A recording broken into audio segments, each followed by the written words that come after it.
A nobleman hires a ghost, but even spirits can lie. Welcome to Grey Whisper. I am your host, Silas Drex. Tell me, where in the world are you joining this mystery from? Your presence makes every tale richer. Let's begin. It was a Wednesday in late November, the year 1897, when the air in Baker Street was so thick with fog one could scarcely see from our sitting-room window to the gas lamp outside. The yellow mists of London hung like veils over the rooftops, and the slow, mournful clang of a bell from the Marylebone Workhouse Chapel drifted through the murk. I had returned earlier that day from a tedious consultation in Paddington and was in no mood for clients, fog, or Holmes's indifference to either. My companion had not stirred from his armchair since morning. With his knees drawn up beneath his dressing gown and his long, nervous fingers steepled beneath his chin, Holmes appeared less a man than a statue of one carved in grey marble.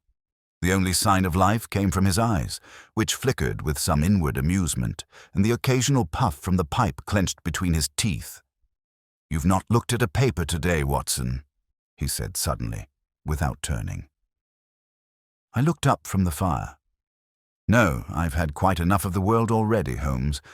Paddington fog, a girl with nothing but heart palpitations, and a cabman who insisted on telling me about a dream involving the Queen and a turkey."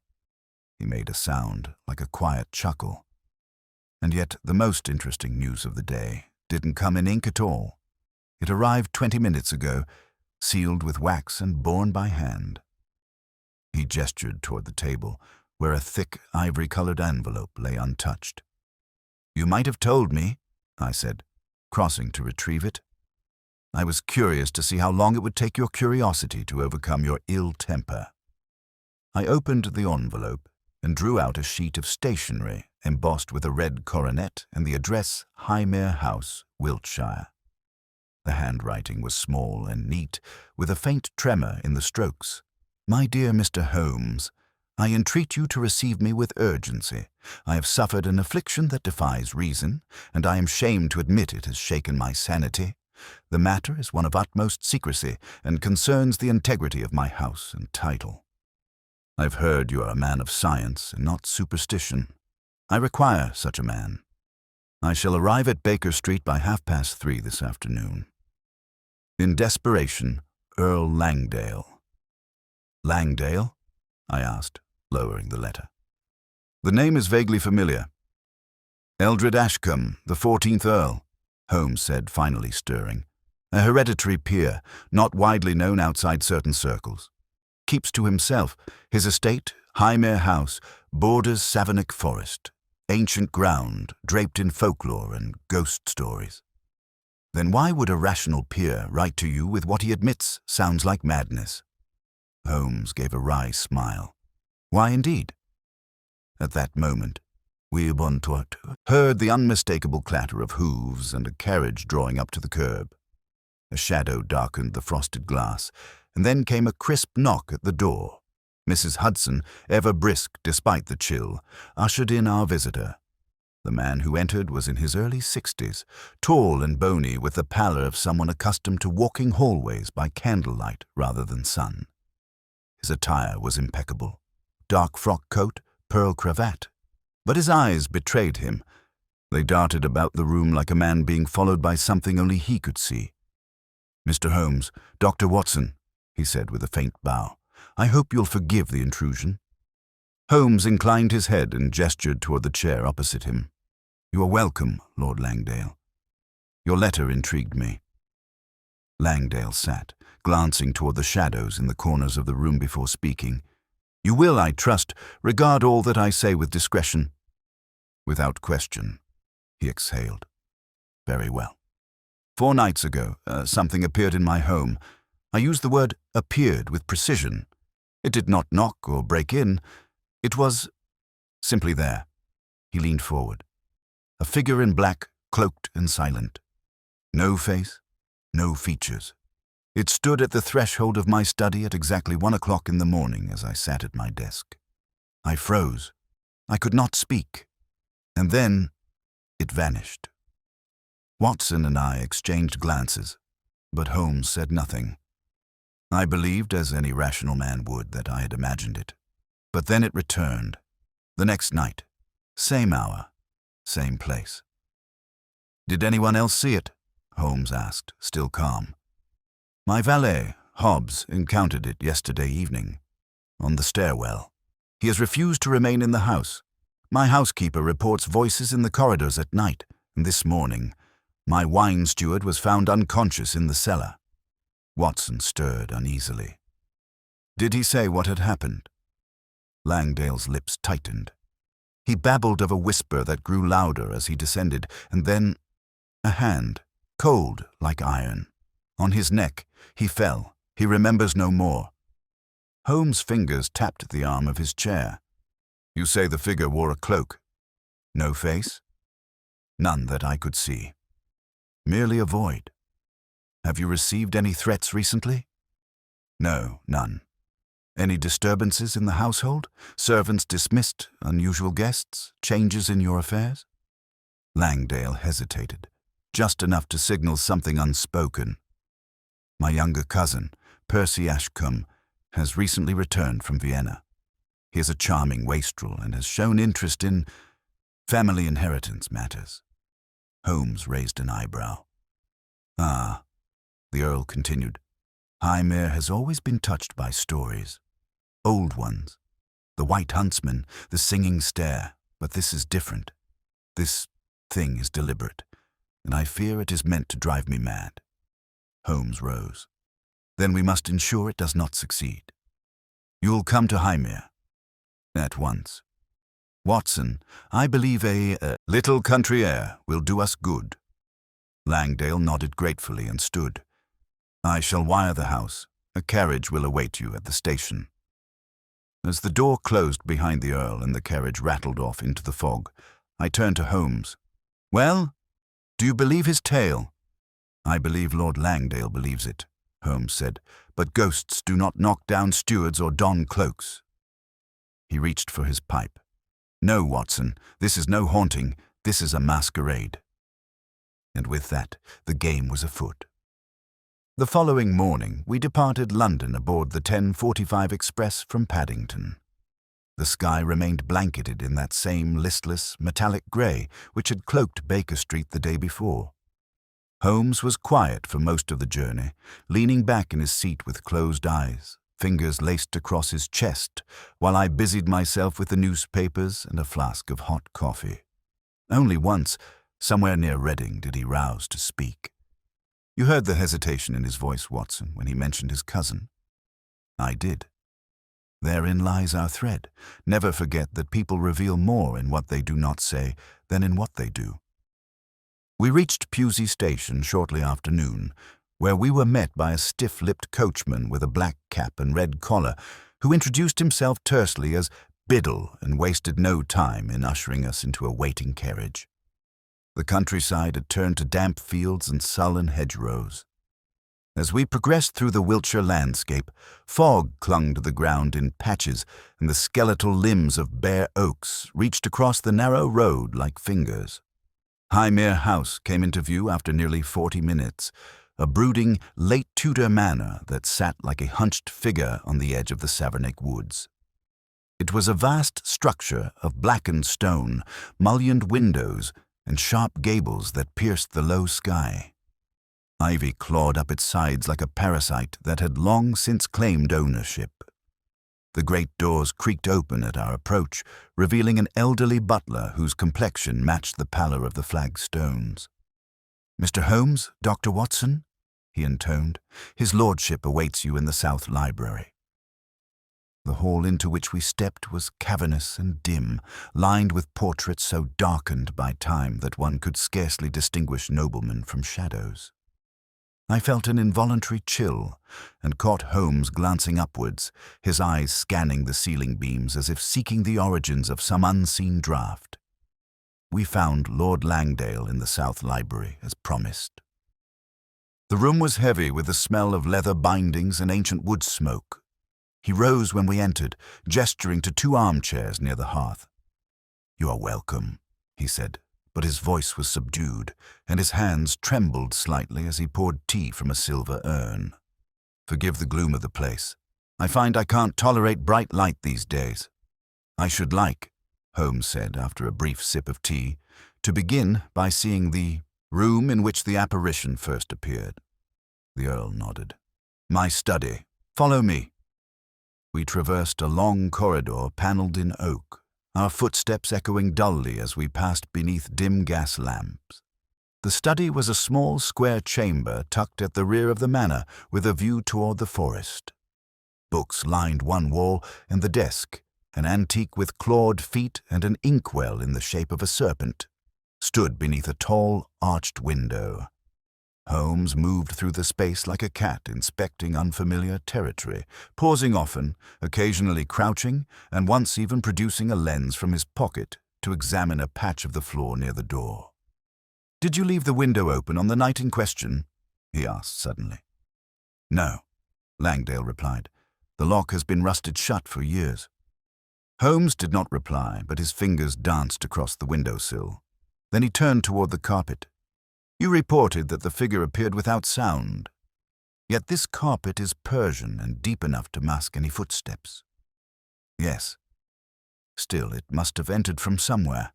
Your door was closed?" "I believe so. I cannot recall with certainty." Holmes knelt by the baseboards and removed a small steel probe from his case. With a few deft strokes, he inserted it between the boards near the doorframe and twisted gently. A click. "Ah," he murmured, more to himself than to us. "A simple spring latch, concealed expertly. Someone has taken pains here." He stood and turned to the Earl. "Has any work been done to this room in recent months?" "Not in years, to my knowledge." "Yet this section of paneling," Holmes said, pressing gently along the edge of the wainscoting, "is of a slightly different tone. Recently cleaned or replaced?" Langdale looked visibly unsettled. "I had not noticed." Holmes did not press the matter, but instead asked to see the stairwell where the valet, Hobbs, had his encounter. The servant in question, it turned out, had since departed for his sister's cottage near Bath and could not be interviewed, though the spot where he claimed to have seen the cloaked figure, an inner stair near the servant's wing, was readily shown to us. The stairwell was narrow and dim, with a half landing where a flickering oil sconce cast long shadows. Holmes studied the worn steps, then ascended and descended them twice without a word. Then, turning abruptly, he descended once more, knelt beside the base of the wall, and removed a glove. "Watson, come here." I knelt beside him and saw that he was running his fingers along a faint groove in the plaster, no more than half an inch wide, but deliberate. "This," he said quietly, "is no house of phantoms. This is a house of passages." "A secret door?" "Indeed, though not an entrance to a forgotten wing, I suspect. More likely a servant's corridor. Do you know of such a thing, Lord Langdale?" The Earl's face was unreadable. "Number thou. Highmere is ancient and poorly charted. It would not surprise me." Holmes straightened. "Then we must chart it anew. May I request the original architectural plans of the manor, if such exist? I believe they are kept in the estate archives. I shall have them brought to you. And the cousin, Mr. Percy Ashcombe, is he in residence?" Langdale nodded reluctantly. "Yes, though I advise caution. Percy is not of stable temperament. He returned from Vienna last month, and his conduct has been erratic. He claims to have experienced visions, I suspect opium." Holmes's eyes narrowed with interest. "I shall very much like to meet Mr. Ashcombe." The cousin in question was discovered that evening in the drawing-room, reclining on a divan near the fire with a tumbler of brandy in hand. He was younger than the Earl by at least 20 years, with a pale, beautiful face marred only by an expression of permanent disdain. His eyes were red-rimmed, his fingers nicotine-stained. "So the great detective comes to chase shadows," he drawled as Holmes entered. "Tell me, sir, do you believe in ghosts?" "I believe," Holmes replied, "in mischief that hides behind superstition."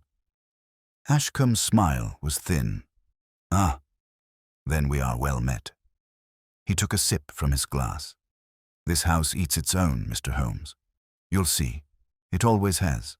The forest pushes against it. The stone cracks even as we repair it, and sometimes something slips in through the cracks." "Does it now?" Holmes said, his voice level. "I saw it," Ashcombe said, his voice suddenly low. "2 nights ago, outside my window, a shape, not fog, not man. It looked at me." "Yet you remain." Ashcombe gave a bitter laugh. "For now, I've nowhere else to go." Later that night, as we retired to our guest rooms, Holmes stood by the window in silence, watching the trees writhe in the wind. I could tell from the sharp focus of his gaze that some piece of the puzzle had taken shape, however faint. At last, he turned. "Watson, I believe we are close to our ghost. But we must descend before we ascend." "What do you mean?" "There is a cellar beneath this house," he said, eyes glinting, "and I believe it is time we see what it has to say." Holmes rose with the first light. The fog had lifted slightly, revealing a dim pewter sky beyond the tall windows of our guest chamber. I found him already dressed and consulting the faint pencil sketch he had made of the manor's floor plan, acquired late the previous evening from the estate archives. He had laid it across the table and anchored its curling corners with a glass, a candlestick, and his open watch. "Come, Watson," he said without turning. "We descend." I followed him silently through the west corridor and down the servants' stair.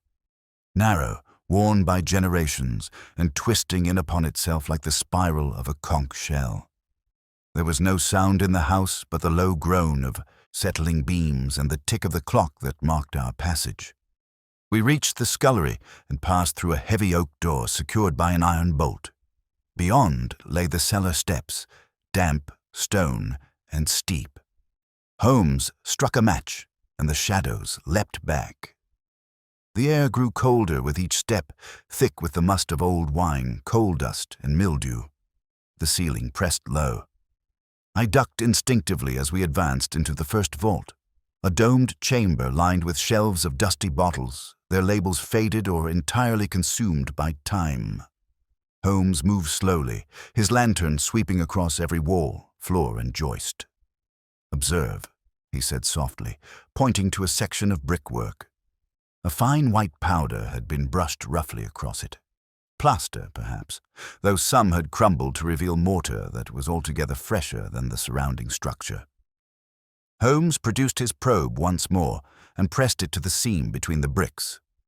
A hollow sound. He stepped back, studying the angles. Then he turned and moved toward the far corner of the room, where a second arch opened into a deeper passageway. This one had no wine racks, only empty crates and 3 barrels stacked at random. Holmes tapped one of the barrels. Empty. He tapped the wall behind it. Hollow again. Then, quite abruptly, he went still. His eyes narrowed. He crouched, lifting something from beneath the nearest barrel. When he stood, he held out a scrap of black wool, coarse, not unlike a mourning cloak, and torn. "Dropped," he murmured, or left. At that moment, a sound echoed from somewhere deeper in the cellar. A metallic scrape, followed by what I could only describe as a breath. It was a hiss, sharp and sudden, as if air had been forced through a narrow vent. Holmes turned instantly, lantern held high, and strode forward into the dark. "Carefully," he said without looking back. "There are corners in this house that remember things we have not yet guessed." The next chamber was smaller, square in shape, with a floor of flagstones and walls of bare, sweating stone. And there, in the far wall, half concealed by a discarded crate, was a door. Not one of wood, but iron. Unmarked except for a narrow slit where a handle might once have been. Holmes tried it gently. It groaned, but did not open. He reached into his coat and produced a small key ring, more fit for a clockmaker than a burglar, and after a few moments of quiet concentration, the door gave way with a reluctant sigh. We stepped inside. The air within was colder still, and thicker, sour with the scent of damp cloth and something else, something acrid and dry. Holmes knelt at once, inspecting the floor. Dust had gathered thickly, save for a narrow trail that wound in from the door and disappeared behind a partition of stacked trunks. "Not rats," Holmes murmured. "Too narrow, too precise. Someone has passed through here, and recently." We moved beyond the partition and found, to our astonishment, a chamber that bore no resemblance to the others. The walls were painted black. A single iron candelabra stood in the center of the room, burned nearly to the base. At one end stood a lectern, and on it rested a book bound in cracked leather. Holmes approached it slowly, his expression unreadable. The title was embossed in gold, Noctis et Umbrae. "Latin," Holmes muttered. "Night and shadow." He opened it. The pages were stiff with age, and the ink bled like bruises across the parchment. Diagrams, symbols, phrases. Ritual. "This is theatre," he said. "Elaborate, yes, but not original. A pastiche of every Gothic fancy from the last 50 years, more for effect than substance. Our ghost, Watson, wears a cloak stitched from old novels and superstition. But to what end? That," Holmes said, "is the essential question." He stepped back from the lectern and paced slowly around the perimeter of the room. His eyes flicked from wall to ceiling to floor. Then he paused. He bent down, pressed his fingers to the floor, and stood with a sudden clarity. "There are boot marks, faint but unmistakable, and not just one pair. I count 2 sets of feet, one with a heel worn at the inside edge, the other flatter and broader.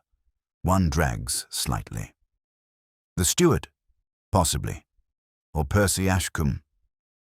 Holmes turned toward me, his eyes lit with cold fire. "We must speak to the housekeeper, Watson. I want every account of footsteps, missing candles, misplaced keys. There is a pattern here." Back upstairs, the house was beginning to stir.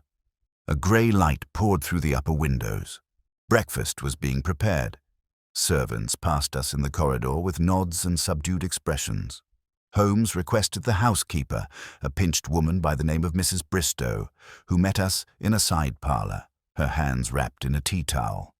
Holmes wasted no time. "In the past month, have any rooms been entered without explanation?" Mrs. Bristow hesitated. "My lord's dressing room was found unlatched one morning, sir, and twice now I found the west stair candles burned lower than I placed them." "Which nights?" "3 nights past, and the night before that." "Have you seen anyone in the halls at night?" "I don't go about after dark, sir. Not any more." "Because?" She pursed her lips. "Because I heard it, sir. A voice. Not loud, but strange. It said only one word, over and over." "What word?" Her voice dropped to a whisper. "Mine." Holmes glanced sharply at me, then turned back to her. "Thank you, Mrs. Bristow. That will be all for now." When she had gone, I turned to Holmes. "Mine? That seems deliberate." "It is," he said. "Theatrical again, and intended to produce fear. The goal here, Watson, is not death. Not yet. It is instability, confusion, fracture. Who benefits from that?" Holmes stared out the window toward the line of forest that rimmed the estate like a storm cloud. "Someone who believes they are owed this house." That afternoon, we requested another audience with Lord Langdale, whom we found in his private solar reviewing estate papers with shaking hands. Holmes sat directly across from him. "My lord," he said, "forgive my candor, but you have not told me everything." Langdale's mouth twitched. "I assure you, Mr. Holmes." "No, you assure yourself. Let me offer a theory. Someone within this house wishes to see you driven to fear, to madness. They invoke the supernatural to destabilize you, to isolate you." Langdale swallowed. "You think me mad?" "No," Holmes said. "I think you are afraid, and with reason." Langdale slumped slightly. Then, after a pause, he said, "There is something I've not spoken of." Not even to Percy. He stood and walked to a cabinet near the hearth, unlocking it with a small brass key. From within, he drew out a folded parchment sealed with a red ribbon. "My grandfather's will," he said, "a clause little known. It states that if the current Earl of Langdale is declared of unsound mind, the estate shall pass, not to the next in line, but to the last blood relative deemed sane by court witness. That clause was buried until now." "Percy knows," Holmes said at once. "I fear he does." Holmes took the document gently and examined it. "Then we must act. Tonight the ghost will appear again, and when it does, I intend to meet it face to face." The rest of the day passed under a mantle of stillness, as if Highmere House itself were holding its breath. Holmes remained mostly silent, emerging from his calculations only to request a lantern, 2 lengths of black twine, and permission to examine the roof timbers from the east tower. I accompanied him on one such errand, trailing behind as he studied door frames with a folding mirror and traced his fingers along the joints of the wainscoting with the delicacy of a concert violinist feeling for resonance. It was nearing dusk by the time we descended once more into the south corridor, the sky beyond the mullioned windows steeped in ash and lilac. In the drawing room, Percy Ashcombe was reading a volume of Heine by firelight, the brandy decanter now nearly empty beside him. He looked up as we passed and offered Holmes a crooked smile. "Will the ghost perform tonight, do you think?" he drawled. "I would be astonished if it didn't," Holmes replied without pause. Percy's eyes narrowed slightly, but he said nothing more. When we returned to our chamber, Holmes set down his notes, opened his violin case, and from within removed not the expected instrument, but a small velvet roll of tools, picks, clamps, glass discs, and what appeared to be a miniature spyglass fitted with a directional mirror. I had seen this assortment only once before, in a matter involving a corrupt banker and a hidden cipher carved beneath the lip of a mantelpiece. It meant Holmes was preparing to see what others refused to show. "I will keep vigil in the study," he said. "The thing has appeared twice at the same hour, at the same place. Its performance is patterned, and like all theatre, it relies on repetition to compel belief." I offered to keep watch beside him, but he declined. "No, Watson. If tonight's demonstration is to be unmasked, it must be observed alone. You will remain here, with the door open and the revolver within reach, just in case our ghost is less fond of scrutiny than spectacle." And so, just before midnight, I watched him disappear down the corridor in his black overcoat, lantern shuttered, a coil of twine tucked beneath one arm. I sat by the hearth with a book I could not read and the revolver on the table beside me. The wind had risen outside, and I could hear it hissing faintly through the chimney flue. The house creaked like an old ship at anchor. Time passed with cruel sluggishness. I imagined Holmes crouched beside the desk in that darkened room, the minutes crawling toward the appointed hour. At 1 o'clock precisely, I heard the sound. Not the tread of boots nor the groan of timbers, but something stranger, a subtle shift in the air, like the sudden closing of a door many rooms away. I stood at once, the revolver now in my hand, and moved toward the study, keeping close to the wall. The corridor was dark, save for the faint orange light leaking beneath the threshold. Then came another sound, a sharp crack, like glass under pressure, followed by silence. I reached the study and pushed the door open carefully. Holmes was standing at the far end of the room with his back to me, lantern raised, its beam illuminating the arched window. There was nothing else in the room but a fine mist swirling near the floor. The scent of candle smoke hung in the air. He turned slowly, his face unreadable. "Come in, Watson. It's finished." I stepped inside and looked around. "Did it appear?" "Oh, yes," he said, "and it fled." He gestured to the window. There, caught at the latch, was a scrap of black fabric. the same coarse weave we had found in the cellar. Beside it on the sill lay a brass button, scuffed at the edge and engraved with a crest I could not immediately place. Holmes pocketed both items and turned to the door frame, where a thin length of black twine had been stretched taut across the opening. "Our ghost," he said, "relies on precision. It expected the room to be empty. When it found otherwise, it aborted the spectacle." He lifted the lantern and moved to the section of paneling he had previously investigated. With a press of his hand, the concealed latch gave way, and the panel swung inward to reveal a narrow passage. The air that poured from it was stale and cold. "This leads to the same network we traced below," Holmes said. "There are at least 3 access points. Here, the cellar, and the servants' stair. The passage is narrow and not easily navigated, but it permits observation. Control." He straightened. "Come, there is more to see." We followed the narrow corridor in single file, Holmes ahead with the lantern and I behind, revolver in hand. The air grew colder, the walls closer. Twice we turned, following right angles that made no architectural sense from the perspective of the manor's layout. At last, we emerged into a small chamber, dusty, unfurnished, and lined with slots in the stone through which the main halls could be viewed. A hidden network of observation posts. Holmes examined one slit, peered through, and gave a short laugh.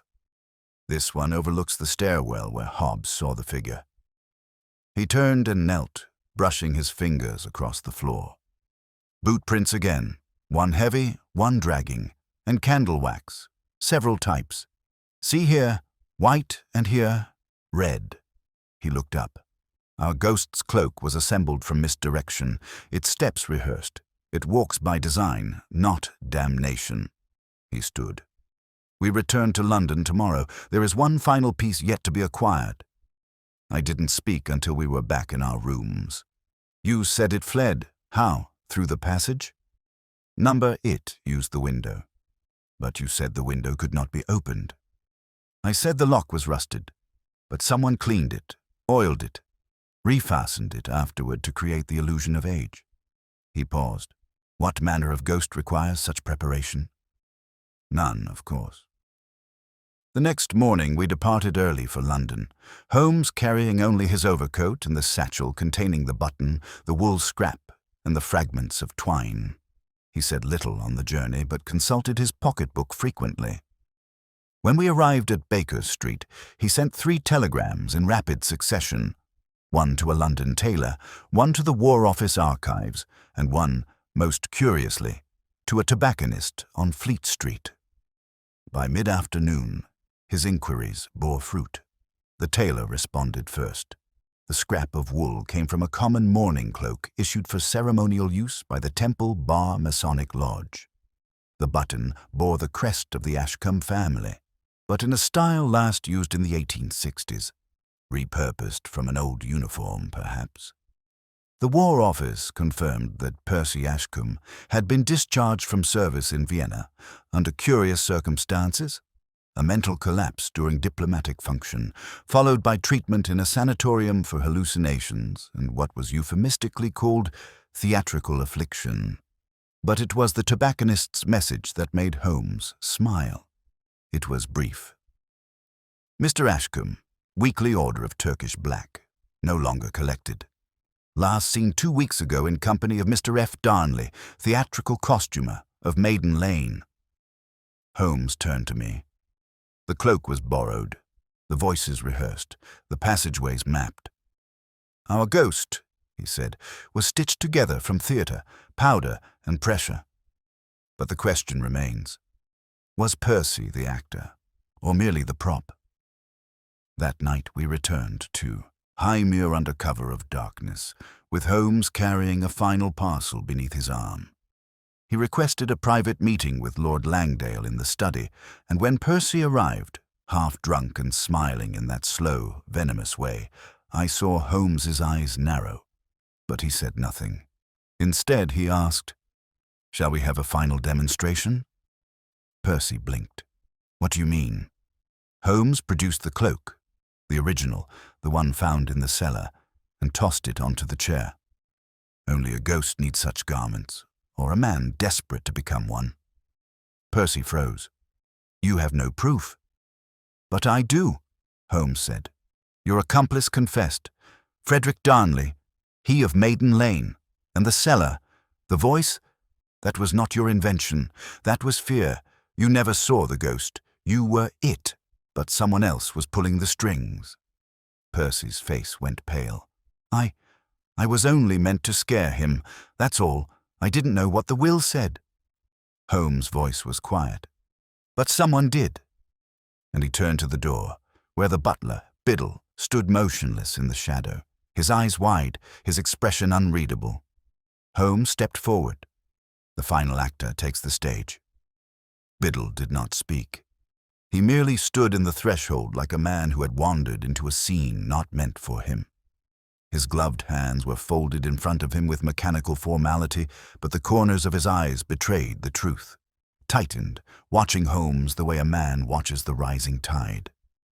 Percy, meanwhile, slumped into the armchair behind him, his arrogance drained, his fingers fumbling for the brandy glass with a trembling urgency. Holmes's voice remained even. I should have known it earlier. The signs were faint but consistent, the unlatched dressing-room door, the misplaced candles, the knowledge of the servant corridors. These were not accidents. They were designs, meticulously placed. Someone had a master key, someone who knew the house's forgotten anatomy far better than any guest or disinherited cousin. And above all, someone with just enough invisibility to move freely. The perfect ghost walks not in sheets, but in livery. Still Biddle remained silent.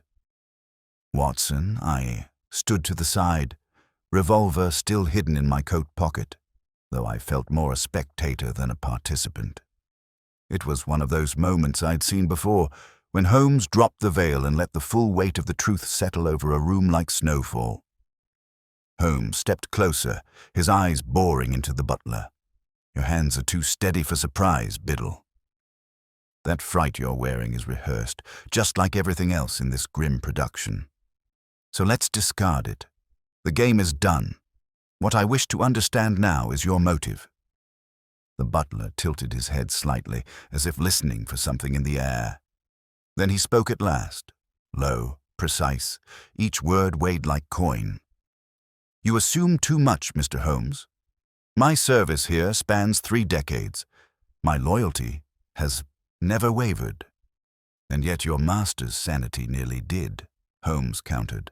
The haunting, elaborate and artful as it was, sought not Lord Langdale's death, but his removal. Madness would have sufficed, but Percy's theatrical ineptitude, his overindulgence, his clumsy execution, would not have brought the Earl down, unless he had guidance. Holmes turned his gaze back to Percy, whose face had gone bloodless. And that is what you provided, Biddle. The logistics, the keys, the passages, the silence. Percy looked up, mouth agape. I didn't ask him to. He said he'd help me frighten him, nothing more. Holmes raised a hand. Help you? Or use you? That is the heart of it. Biddle stepped forward now, his posture suddenly relaxed, the performance discarded like a discarded coat. His eyes glittered with a calm, malevolent lucidity. You misunderstand me, gentlemen, he said. I did not help Master Percy. I merely allowed him to believe he led the scheme, a child with a candle in a cave. He wanted his inheritance. I wanted what was owed. Langdale, who had sat quiet until now, finally stirred. Owed? What could you possibly claim? The butler turned his face slowly toward his master. Everything. 30 years, my lord. 30 years tending your halls, mending your books, managing your wine stock, defending this house while you dined in London and forgot it. My father served your father. My grandfather served yours. We've been in these walls longer than your lineage claims to remember, and yet still, you never saw me. Langdale rose, though he was visibly shaken. You were paid. You were treated fairly. Fairly. Biddle's voice darkened. I watched this house rot. I watched the books falter. I kept it breathing, and then you brought him back. This pathetic heir with debts in Vienna and blood on his hands. Because of a name, a title, as if blood were all that mattered. His hands twitched. So yes, I chose to act. But not for Percy. I could not let him inherit. He is weak. He would have sold this place for debt and drink within a year. Number I meant for him to be the ghost's final victim. Holmes's expression sharpened. You were going to betray him. Biddle nodded once. The ghost would have grown violent, uncontrollable. The Earl's madness would be certain. But before the transition was final, Percy too would be found, broken, perhaps in the woods. Hymere's line, extinguished, and I would remain, as steward, executor, regent of a house with no voice but mine. The horror of it settled over the room like mist. The silence that followed was suffocating. I could feel the pressure in my chest, the unreality of it all, the dusty panels, the extinguished candles, and this composed man speaking of ruin like it were merely a matter of accounts. Langdale stepped back from the hearth, face drawn. You would have destroyed everything. No, Biddle said softly. I would have preserved it. No more heirs, no more weakness. The house, untouched, I know its bones. I am its breath. He stopped short. Holmes had moved silently behind him, and with a sudden twist of the wrist, he pulled a length of steel manacle from his coat and clamped it round the butler's right wrist. Before Biddle could react, Holmes secured the second clasp to the cast-iron fire poker holder. Enough, Holmes said calmly. You've had your soliloquy. The butler did not resist. He merely stood, bound to the hearth, as if some part of him had expected this end all along. Watson, I called for the constable at the village, and within the hour, 2 officers from Pusey arrived to escort Biddle into custody. Holmes handed them his notes, the map of the passageways, the cloak, the button, and a concise but irrefutable summary of confessions and timings. Percy Ashcombe offered no protest, only buried his face in his hands and wept, not for what he'd lost, but for the game he'd never truly played. That evening, Langdale sat beside us in the drawing-room, his hands wrapped around a cup of tea that had long since cooled. I have lived in this house for 6 decades, he said, and I never knew it. Not truly. Holmes inclined his head. Few ever do, but it is not the house that lies, my lord. It is the men who walk through it unseen. Langdale looked at him then. Will he hang? Holmes shook his head. Unlikely. Attempted fraud, perhaps conspiracy. But not murder. He built the ghost carefully, but not lethally. He wanted fear, not blood. And in that, he failed. Langdale nodded slowly. Then the house is mine again. Holmes looked to the window. The wind had quieted. The trees of Savernake stood still beneath the moonlight. No, he said. The house was always yours. What was stolen was your mind. And that, I trust, will return. We departed the next morning. The fog had lifted entirely, and the hills of Wiltshire rolled beneath the clean sky like a land exorcised of shadows. As the carriage rolled toward the station, I glanced at Holmes, expecting the usual withdrawal, the coiled silence that followed a solved case. But instead, he spoke. There is something uniquely tragic in such cases, Watson, when logic unmasks not cruelty alone, but devotion gone rotten. Biddle did not hate Langdale. He worshipped the house. That was his ruin. He believed himself its heart. But a house is not stone or beam. It is the lives within. He looked out toward the rising sun. And when one man tries to haunt it, he becomes its ghost. The return to Baker Street was unusually quiet. Holmes, though far from idle, showed no sign of that vibrant post-case energy which often animated him after a particularly tangled affair. Instead, he remained seated in his armchair, fingers steepled, eyes half-lidded, as if still engaged in silent combat with the echoes of Highmere House. I knew better than to interrupt his contemplations and left him to his silence while I settled back into our routine, sorting correspondence and making notes on the matter for my private journal. And yet, even as I tried to put it behind me, I could not shake the sense that something remained unfinished. 2 days passed. It was on the third evening after supper when Holmes finally stirred with purpose. He set down the monograph on ancient cremation customs which he had been skimming and rose to the window. "There's something that never quite settled with me, Watson." I looked up from the paper. Biddle's confession seemed complete. He admitted to orchestrating the haunting, manipulating Percy, and exploiting the architectural secrets of the house. "Yes," Holmes said slowly, "and yet the timing is wrong." "How so?" Holmes turned. Langdale stated the first encounter with the apparition occurred 4 nights before our arrival. He believed it to be the beginning, but Biddle had been preparing that illusion for weeks, possibly months, constructing the ghost's pattern, building psychological pressure, controlling the narrative of the house. Too much effort for so short a campaign. "Unless he meant to act quickly," I offered. Holmes shook his head. "Biddle was many things, but not hasty. He was careful, methodical. No, something forced his hand. Something happened that week which accelerated the plan. I've reviewed the timelines again, Watson, and a single event aligns with the apparition's first appearance." He crossed to the table and opened his pocketbook, flipping through to a page I recognized. Notes scrawled during our interview with Lord Langdale. Langdale mentioned Percy's return from Vienna. That much we know. But he also said something easily missed, that Percy had taken an interest in inheritance matters. That phrasing was vague, too vague. I requested a copy of the family solicitor's correspondence, and it arrived this morning.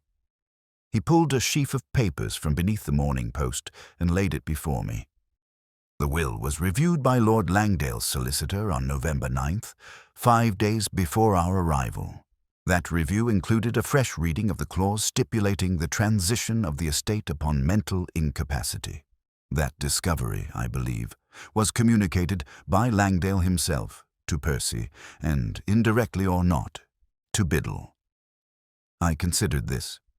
Then Biddle accelerated the haunting because he feared that Langdale, now aware of the clause's threat, might change the will. Precisely. Time became the enemy. He needed the illusion of madness to appear real before Langdale could act. Percy's panic, his increased drinking, the carelessness of his behavior, suggest that he was losing control over the plan, which is why Biddle began excluding him altogether. Then what are we missing? Holmes leaned forward, his tone shifting, voice lower. Langdale's behavior, Watson. The man was clearly afraid. But what puzzled me was how quickly he accepted that the ghost could be real. It wasn't just fear of madness, it was belief. A man of his age, education, and standing does not surrender reason so swiftly unless some previous belief already exists. You mean a superstition? More than that. A secret. He moved to the mantel, fingers drumming lightly against the marble. When I examined Highmere's southern wing, I noted several sealed doors. One in particular was bricked over with fresh mortar. I asked Langdale about it, and he gave a vague answer. A collapsed passage, long disused. But his voice betrayed discomfort. There was something in that wing, a memory, perhaps, that still haunted him. "You think it's connected to Biddle?" "No," Holmes said quietly. "To Langdale himself." There was a pause. Then Holmes turned and met my eye with rare seriousness. "We are going back. Back to Highmere? Tonight." And so, before the moon had fully risen, we were once more in the countryside, a hired cab taking us through the same narrow lanes that now looked less eerie in the cold clarity of a hindsight. When we arrived, the house was not as we had left it. The constables had departed. Percy was reportedly convalescing at a clinic in Bath, and Langdale, though recovering, had taken to sleeping in the west rooms, leaving the south wing abandoned. He met us in the main hall with a candle in hand, looking thinner but somehow steadier. "Back so soon, Mr. Holmes?" he asked. Holmes offered a respectful nod. "There is one chamber I did not properly inspect. I would ask your permission." Langdale hesitated. Then, with a quiet breath, he nodded. Holmes led us to the brick doorway at the end of the south corridor. The mortar was newer than the surrounding stonework by decades. Holmes knelt, examined the edge, and turned back. "May I?" Langdale's voice was nearly a whisper. "If you must." Holmes retrieved a small iron tool from his coat, and with careful, steady pressure, he began to pry at the weakest seam. It took nearly half an hour, but at last a narrow aperture opened, revealing a wooden door behind the bricks, aged and dry. Holmes opened it slowly. The air that emerged was heavy and stale. Inside was a small stone room, barren but for a low bed, a rusted basin, and, on the far wall, a faded mural, or what remained of one. Though the colors had dulled, I could still make out the shape. A white-cloaked figure, face obscured, standing before the forest. Holmes stepped inside. A confinement chamber, but not for prisoners. This was built to house someone voluntarily, or in secret. Langdale stood in the doorway, eyes fixed on the mural. "My brother," he said quietly. Holmes turned slowly. "Your brother?" "He was not well. From childhood. Touched in the mind, they said then. My father hid him here. Said it was safer. That no asylum could treat him kindly. He was cared for, kept quiet. No one outside the house ever knew. When my father died, I continued it. Out of shame, yes, but also out of duty." Holmes's face softened. "And the mural?" Langdale stared at it. He drew it. He believed there was something in the forest that watched the house. A guardian or a ghost. He called it the White One. Said it came in dreams, and that he must not look directly at its face. "Watson," I shivered. There was something eerie about the childlike strokes on the wall, about the figure's empty face and the way it seemed to lean toward us despite the distance of time. Holmes spoke gently. "What became of him?" Langdale's voice was nearly inaudible. "He died here. Peacefully. 10 years ago. And no one else knew. Number not even Biddle." Holmes turned and studied the room once more.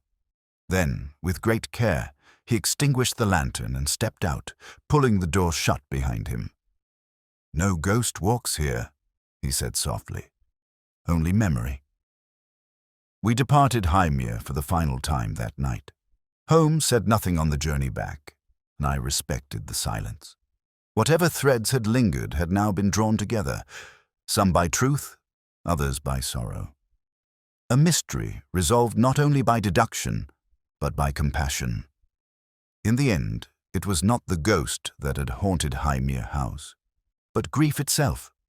And as Holmes leaned back in his seat beneath the clear night sky, I saw not triumph in his face, but a rare and quiet reverence. We returned to London in silence once more, though it was not the silence of unresolved tension, but rather of something quietly understood. Holmes sat across from me in the railway carriage, his fingers folded across his waistcoat, his eyes fixed upon the passing hedgerows, though I doubt he saw them. There was something measured in his stillness, not the coiled intensity of an unfinished case, but the inward gravity of a mind turning over deeper things.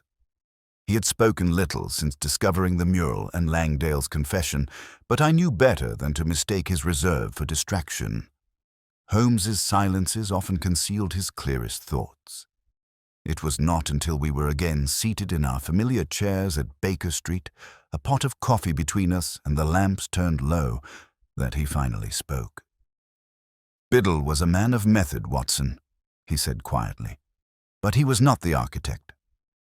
I looked up. Surely he directed the haunting. He confessed as much. "You yourself said—" "I said he executed it," Holmes interrupted gently. "He shaped it, timed it, rehearsed it. But the seed, the idea of how to undo Langdale, was not his own. That level of psychological manipulation, of coercing both Percy and the Earl into submission, required a different sort of mind, one that understood not only fear, but inheritance law, family dynamics, and, above all, history. I leaned forward.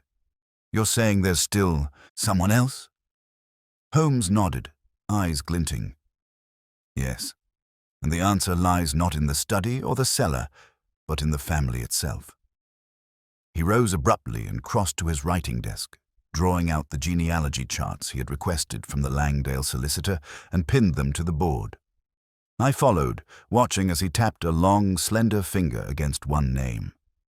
Thomas Langdale, younger brother to Lord Eldred Langdale, presumed drowned, 1869. "Presumed," Holmes repeated, "but never confirmed." I squinted at the fine notations. "It says he was lost at sea during a voyage to Belgium." Holmes smiled grimly. "And yet, curiously, there exists no record of that vessel's wreckage, nor of any death certificate issued. And even more strangely, his name continues to appear in the family tax ledgers for nearly 6 years after his supposed demise, albeit under maintenance disbursements. Could it have been a clerical error?" "Possibly," Holmes replied. "But consider this. Langdale's father was the same man who imprisoned a troubled son in a sealed chamber, hiding him from the world to protect the family name. What else might he have hidden? Suppose Thomas Langdale was not dead. Suppose he had been disowned." I stared at the parchment. "You believe Thomas survived?" "I believe someone of his bloodline did. Perhaps not Thomas himself, but someone descended from him, a nephew, an illegitimate heir, someone who could never claim Highmere, but who grew up knowing it should have been theirs." He turned from the board and stepped to the window, peering out into the midnight fog. "And that kind of resentment, Watson, is not a ghost. It is a fire that does not go out." There was a long pause. Then I asked the obvious question. "Who?" Holmes turned back toward the desk. "There is only one connection left uninvestigated. A man who stood at the very edge of every event yet was never questioned, because his presence was considered too ordinary to matter." I frowned. "You mean someone at Highmere?" Holmes shook his head slowly. "Someone at the solicitor's office. The clerk who managed the Langdale files, who handled the disbursements, the revisions, the archival letters. The man who would have seen the will clause rediscovered. A man by the name of Walter Gray." The name meant nothing to me, but in Holmes's expression I read certainty. "Gray has been in the service of Langdale's solicitor for over 20 years, Holmes continued. "He's quiet, methodical, and, according to my inquiries earlier this evening, possesses an encyclopedic knowledge of English hereditary law. He has also applied for time off every November for the past 7 years. Why?" I didn't answer. Holmes didn't expect me to. "He was at Highmere," he said simply. "Not as a guest, as a visitor, a man in the shadows, feeding Biddle the knowledge he needed to execute the haunting, guiding Percy with poison-sweet encouragement, and all the while, never once stepping into view. But if that's true," I said slowly, "then what does he want now? The scheme failed. The Earl remains in control. Percy's out of the picture. Biddle is in prison." Holmes's mouth tightened. "That is precisely why I'm worried. A man like Gray, if that is his name, does not vanish after a single setback. Number, I fear this is not over." The following morning, Holmes rose early and departed for the chambers of Mr. Edward Small, the solicitor who managed the Langdale estate. I accompanied him, though it was clear I was there only to observe. The firm occupied 2 floors in a somber brick building near Lincoln's Inn. We were shown in at once, Small himself greeting us with wary politeness and ushering us into a room lined with dusty books and old iron-bound ledgers. "I understand this is delicate," Small said after Holmes explained the nature of his suspicion. "Walter has been with us for many years, diligent, quiet. I can't imagine him being involved in precisely, Holmes said with a trace of steel. He has been invisible, but that is where the cleverest actors reside. Small hesitated. He requested leave 2 days ago, said he was unwell, but he sent a telegram this morning saying he was returning to the office today. He should be here now. Holmes turned at once. Then let us speak with him. But when the door opened, it was not Gray who entered. It was one of the junior clerks, pale and stammering. "Mr. Small, sir, there's been a discovery.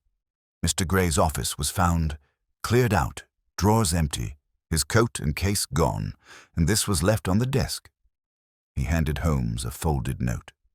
Holmes read it once, then again more slowly. His face remained impassive, but I saw his thumb crease the edge of the paper with uncharacteristic pressure. "What is it?" I asked. He handed it to me.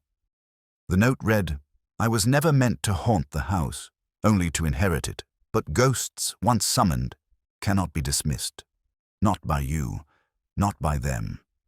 I know the hidden stair, the silver door, and the place where the black candles were burned. I know what the white figure means and why it stands in the mural.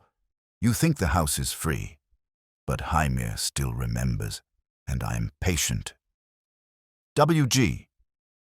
The room went still. Holmes turned to Small. "Have the police monitor every station within 10 miles. If he has not already vanished, he soon will." Outside, the fog had thickened again. Holmes stood beneath the overhang, watching as the street lamps dimmed behind the mist. "He's gone, then," I said. "For now," Holmes replied. "But he will return, not as a ghost, but as the man who tried to become one." He looked back toward the street. "And next time, Watson, we'll be waiting." The fog lingered for days after Walter Gray's disappearance, as though London itself had conspired to obscure his trail. Holmes, however, was not easily thwarted by mists, be they of weather or men. In the week that followed, he worked with relentless precision, dispatching telegrams, interviewing clerks from 3 legal firms with ties to the Langdale estate, and scrutinizing rail schedules, bank transfers, and land purchase records that might reveal where a man like Gray would go if he meant to vanish completely. We learned, through careful tracing, that he had withdrawn a small sum from a discreet account at Lloyd's 2 days before his departure. Not enough to suggest flight abroad, but certainly planned. He had also been observed by a tobacconist's apprentice Holmes questioned personally, posting a parcel to an address in Hampshire under the name William Grant, a pseudonym he had used in correspondence as early as 1893. It was a thin lead, but Holmes clutched it tightly. One does not study the shadows of a ghost without understanding that it moves not at random, but by design. We arrived in Hampshire on a bitter Thursday morning. The village of Stockbridge lay wrapped in frost, the fields silver and silent. Holmes had identified the receiving address as a cottage on the outskirts of the village owned, on paper, by a Mr. Wilmot, a man for whom no birth certificate, tax record, or living neighbor could account. The cottage itself sat at the edge of a frost-bitten wood, its shutters closed, chimney cold. Holmes approached it without hesitation. I followed, revolver in my pocket, heart braced. We found the front door unlocked and the rooms within stripped of life. The furnishings were minimal: a single chair, a writing desk, and a narrow cot. No photographs, no books. But in the hearth lay a scattering of half-burned papers, the edges curling with embers still faintly warm. Holmes knelt beside the hearth at once, pulling a pair of tweezers from his coat. "Always too proud to burn properly," he murmured. "He believes erasure makes him more powerful." He lifted one of the fragments toward the light. I leaned closer. On the scorched edge, I could just discern the words heritage title, Langdale, before it crumbled. "There's more," Holmes said, rising suddenly. He crossed to the writing desk and examined the surface. Dust revealed the faint square of a recently removed book or box. In the drawer, he found a single brass key and beneath it, an envelope addressed in Gray's precise angular hand. To be opened only upon my death. He did not open it. "Watson," he said calmly, "he's preparing a legacy." "Of what?" "Of grievance. This isn't escape. It's prelude. He's planting seeds, ensuring his name haunts Langdale even if he never returns." Outside, the air had turned sharp and brittle, wind threading through the trees like a whispered warning. Holmes pocketed the key and envelope without further word, and we departed the cottage just as we had entered it, without resistance, but with a sense of having breached something sacred to a man who had spent a lifetime in the margins. On the train back to London, Holmes sat motionless, the key resting on his knee, the envelope untouched in his coat pocket. I watched him in silence for a long time before I spoke. "You don't intend to hand this to the police?" He shook his head. "Not yet. There's nothing they can use. The letters are circumstantial. The will is intact. The only crime Gray has committed is disappearing with knowledge he never should have possessed." "But he tried to dismantle an entire family." "Yes," Holmes said, "but not with knives or poison. With suggestion, with inherited silence. He weaponized obscurity, Watson, and the law is not well equipped to punish ghosts." He looked out the window. "But I am." We returned to Baker Street by dusk. Within an hour, Holmes had lit the fire, laid out every map of the Langdale estate, and begun cross-referencing the servant routes from the old floor plans with the alterations made during Lord Langdale's father's tenure. He spent that night and the next deep in the study, emerging only for tea, which he often let grow cold beside him. It was on the fourth day, just as I returned from my morning surgery, that I found Holmes standing before the hearth, coat on, gloves clasped in one hand. "Come," he said briskly. "We're going to Highmere." I blinked. "Again?" "Gray is not finished, Watson. I told you, this was a prelude. He's laid the kindling. Now he means to strike the match." We reached Highmere by carriage before dusk. The house was quieter than before. No servants, no Cousin Percy, only the Earl, who received us in the library with a weary but steady gaze. "You suspect he'll return," Langdale said, once Holmes had explained. "I do," Holmes replied. "He has too much invested to simply abandon the game. He failed to claim the estate through madness or death. But what if he now hopes to take it through legend? I don't understand. He's turned your house into a story, my lord. One of ghosts, madness, betrayal. If he cannot inherit its stones, he will inherit its myth. And the longer the shadow of doubt lingers over your name, the more powerful his hand becomes." Langdale exhaled, leaning against the carved back of a chair.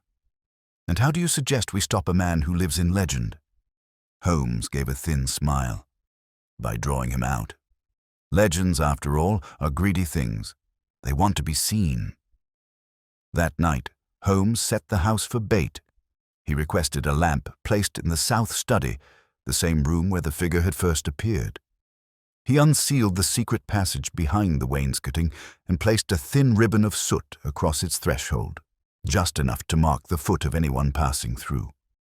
He laid a silver thread, nearly invisible, across the stair where Hobbs had claimed to see the figure, and then he took the key from the cottage, the one Gray had left behind, and placed it gently on the edge of Langdale's desk. "Symbols matter to him," Holmes said. "This key was once used to lock away secrets. Now it will draw them out." We waited through the night. Holmes did not sleep. He sat in the shadowed alcove beside the window, listening. At one point, I dozed, but a soft motion stirred me. Holmes was on his feet, silent, tense. There was a sound in the corridor, not footsteps, something lighter, a soft creak of the floorboards. Holmes moved like breath, no louder, toward the corridor, revolver in hand. I followed with my own, heart hammering. The hall was dim, the lamp in the study still glowed faintly. All was still.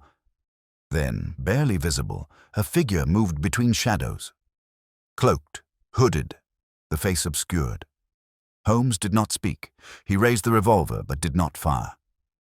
"Walter," he said softly, "this house does not belong to you."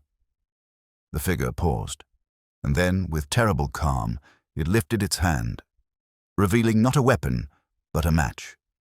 It struck the flame. Holmes was on him before the flare could catch the wick. The two men collided at the edge of the stair. I reached them in an instant. The cloak fell back, revealing not Gray's face, but that of a younger man, perhaps no older than 30, his eyes wide, wild, and unmistakably the echo of the Langdale line. "Who are you?" I demanded. Holmes answered for him. "His son," he said. "Thomas's son. The last hidden thread." Walter Gray never intended to claim Highmere for himself. He was shaping it for another. The man struggled beneath Holmes's grip, teeth bared. "It was ours, his. They buried his name. They sealed his blood behind a door." Holmes held him with a strange gentleness. "And you have haunted them ever since." Outside, the dawn had begun to rise, the first gold bleeding into the grey. Holmes looked down at the man, not with triumph, but with something colder. Regret. And then he said, almost to himself, "A house cannot be inherited through silence, but a curse often is."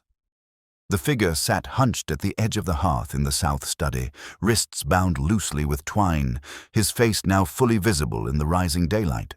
He looked nothing like Walter Gray, slighter in frame, fair-haired rather than grey, with sharper cheekbones and a feral edge in his eyes that refused to yield. Holmes crouched before him with the quiet patience of a man piecing together the last strokes of a long and intricate painting. Lord Langdale stood a few paces away, arms crossed tightly across his chest, his complexion grey. He had said little since the confrontation, as though he feared that speech might summon ghosts not yet named. Holmes studied the young man's face for a long moment, then spoke without lifting his gaze. "Your name," he said calmly, "is Henry Gray, though I suspect you have used others.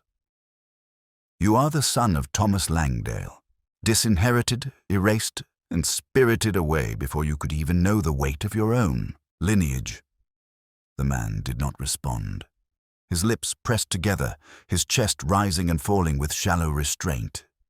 "I have followed your trail, Henry," Holmes continued, "and Walter Gray, your uncle, left more signs than he intended. His loyalty to your father was unshakable. He believed Thomas Langdale had been wronged. Perhaps he was, but you were the vessel, weren't you? His final act. He could never inherit the house himself, but he could shape you to reclaim it." The man's voice emerged at last, hoarse, bitter. "You say that like it was ambition. It wasn't. It was balance." Holmes tilted his head. And what, precisely, had been unbalanced? Henry's eyes flashed. "They buried him alive. Your precious Lord Langdale's father. He locked Thomas away, told the staff he'd died, paid the solicitor to draw up the lie. My father lived in that house like a ghost, breathing through cracks, forgotten by the family whose blood ran through him." Langdale's jaw tensed, but he said nothing. "Walter raised me in silence," Henry went on. "In fragments. I learned about Highmere in pieces, scraps of paper, old maps, muttered stories. He taught me to read the law, to understand the language of men who build prisons out of lineage. And when the time came, he showed me the keys." Holmes said nothing for a moment. Then he asked, "And Biddle?" Henry shrugged. He thought he was in control. He wanted Percy out of the way. He feared the house being sold to strangers. I let him believe I was his ally. "Watson," I stepped forward, unable to restrain myself. "You manipulated a man already consumed by obsession. You let him take the fall." Henry's mouth curled faintly. "Biddle built the mask, Doctor. I wore it. That was our understanding." Langdale finally spoke then, his voice low. "Why not come to me? If you're truly my cousin, if your father was my brother, why hide behind tricks and shadows?" Henry looked at him, not with hatred, but with a calm, appraising contempt. "Because you would have done what your father did. Called me dangerous, declared me illegitimate, locked me away or paid me off. I had to make the house afraid of itself first, had to make you afraid. Only then could you see what it meant to be erased." Holmes stood slowly, brushing dust from his knees. "You chose theater. You chose symbols and secrets and fear. And what did it gain you?" Henry's face grew still. "Reckoning." "No," Holmes said quietly. "Only repetition." There was a long silence. Langdale sank into the nearest chair, his head lowered, his shoulders slumped as though decades had fallen upon him at once. Outside, the first light of day had begun to chase the frost from the hedges. The house groaned softly in its beams and joints, not with pain, but with memory. Holmes turned to me. "Fetch Inspector Norwich from Pusey. He'll see to the legal matters. There's no murder here, only trespass and conspiracy." I hesitated. "And what will become of him?" "That is for the law to decide," Holmes replied, "though I suspect his story will reach more ears than he intended. The public loves a ghost, especially one with a name." As I left the room, I heard Henry speak one last time. "They'll remember me, even if they forget the rest." The words followed me down the corridor. 3 hours later, Inspector Norwich arrived with 2 constables. Henry did not resist as they escorted him to the carriage. Langdale stood at the top of the steps and watched in silence as the figure was led away, cloakless, unmasked, no longer a phantom, but merely a man, bound to the same earth as the rest of us. We remained 1 night longer at Highmere, at the Earl's request. Holmes spent most of the evening in the library, reviewing old legal records Langdale unearthed from the family chest. I found him there just after midnight, a single candle flickering near his elbow. "Does it satisfy you?" I asked. "The ending, I mean." Holmes looked up from the parchment. "Number, but it completes the line." I sat across from him, folding my arms. He nearly drove Langdale mad, frightened an entire house into silence. And for what? A name on paper? "Names are powerful things," Holmes said quietly. "They can open doors or close them forever. In Henry's case, it was both prison and purpose." I thought of the mural in the sealed room, the pale white figure Thomas Langdale had painted. A guardian, perhaps, or a reflection of the very fear that grew beneath the stone. I thought of Walter Gray, a clerk who had become a phantom, and of Biddle, whose loyalty turned poisonous in the end. "Do you believe Henry was dangerous?" I asked. "In a true sense?" Holmes shook his head. "Number only damaged. His danger lay not in what he would do, but in what he believed he had to become to be seen." He folded the paper and set it aside. "This house buried more than one brother. The crime was silence." The next morning we took our leave. Langdale met us at the carriage with a quiet dignity and a handwritten letter Holmes had requested, one formally acknowledging the life of Thomas Langdale and the truth of what had been hidden. "It will not make the ghosts disappear," the Earl said, "but it may prevent new ones from being born." Holmes gave a short bow. "A house survives its secrets only when someone chooses to speak." We returned to Baker Street beneath a pale and cloudless sky. The city was waking to the ordinary buzz of carriages and boots and bells, unaware of the long shadow that had finally lifted from the country house in Wiltshire. Holmes said little in the days that followed. He spent a good deal of time filing away the notes on the case, categorizing not by crime, but by motive. A subtle distinction, but one I had come to recognize in him. I asked once if he planned to write the case up for publication. "No," he said. "Some ghosts prefer to remain in private memory, and some truths, once unearthed, deserve peace."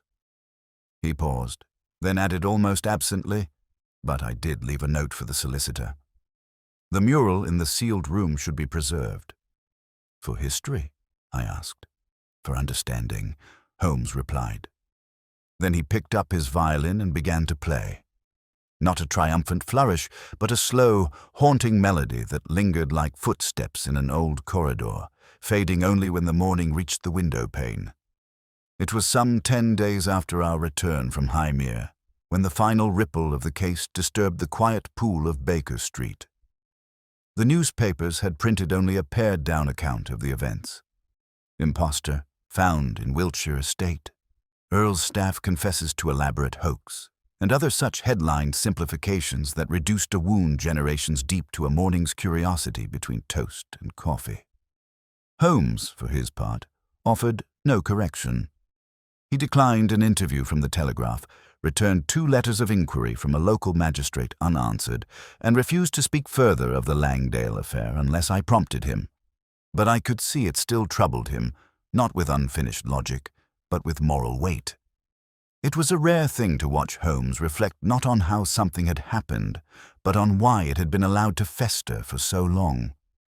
I suspect that what disturbed him most was not the ghost in the cloak, but the silence that had allowed such ghosts to gestate undisturbed within the timbers of an old house. We had just settled in after lunch. Holmes reclined with his cigarette case, I with a new medical treatise, when Mrs. Hudson entered with a single envelope on a silver tray. "Special post," she said. "Came by courier. Said to place it straight in your hand, Mr. Holmes." He took the envelope without ceremony, turned it over once, and opened it with a flick of the blade he always kept tucked behind the lamp-stand. The paper was thick, unlined, and the handwriting unmistakable. Angular, elegant, compressed. "Walter Gray," Holmes said without looking up. He read in silence. I said nothing. At length he lowered the page and passed it to me. It read, "You won, as I expected you would. But I wonder, Mr. Holmes, if you understand the victory. My nephew failed, yes. But failure does not extinguish what is true. You spoke of inheritance, of what is claimed in silence. I have spent a lifetime in that silence, and I assure you, it echoes. When the name Langdale is spoken in 100 years, I wonder whose version shall remain. Not mine, of course, but not his either. The house is built on omissions, and they cannot be buried forever. There is no ghost now. But there is memory. That is enough. W. Gray. Holmes took the page back from me and tucked it gently into a file marked Langdale, closed. Then he rose and walked to the window. "Memory," he said softly. "The final weapon." I looked at him from my chair. "Do you believe he's truly gone, that we've heard the last of him?" Holmes didn't answer immediately. Outside, the rain had begun to fall, softly and without drama. The light diffused across the rooftops, gray upon gray. He remained still for a moment longer, then turned toward me. "Yes," he said at last, "but not in the way you think." He walked back to the hearth and picked up his violin. "Walter Gray will not return to the Langdale estate. His role is finished. He played it to the end, and though the audience never knew the full script, he did. He was not seeking land or wealth. He was seeking permanence. He drew the bow across the strings once, testing the pitch. And in that letter, Watson, he's claimed it." I shook my head. "Holmes, are you saying he succeeded?" "In a fashion," he replied.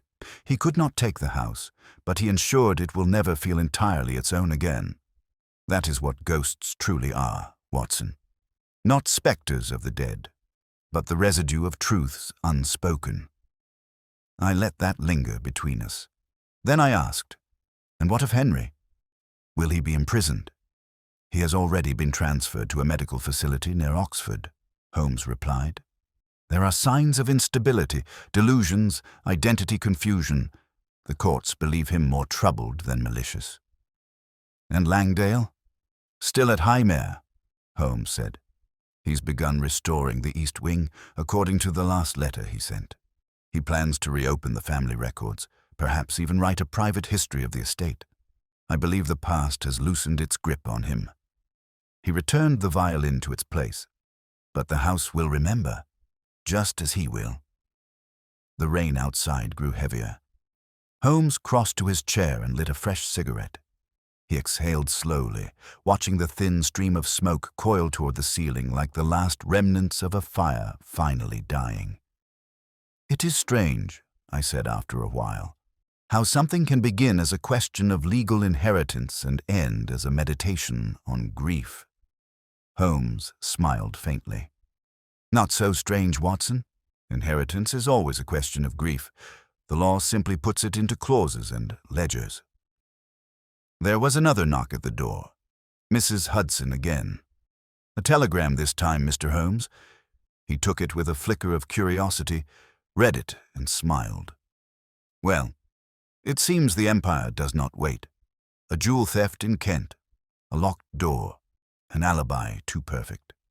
He glanced at me. "Are you inclined for a change of atmosphere?" I stood. "Always." He retrieved his coat and cane, and as we left the flat together, I glanced once more toward the corner table, where the Langdale file now rested, closed but never forgotten. And as the door clicked shut behind us, I knew the ghosts of Highmere House would not return. But they would not be erased either. They had been seen. And that, in the end, was what they had always wanted. It was nearly a month to the odd day since we had left Highmere behind when I found Holmes at last ready to speak of the matter again. Not as a puzzle, nor as an unfinished thread of danger, but as something deeply human that had finally reached its quiet resting place.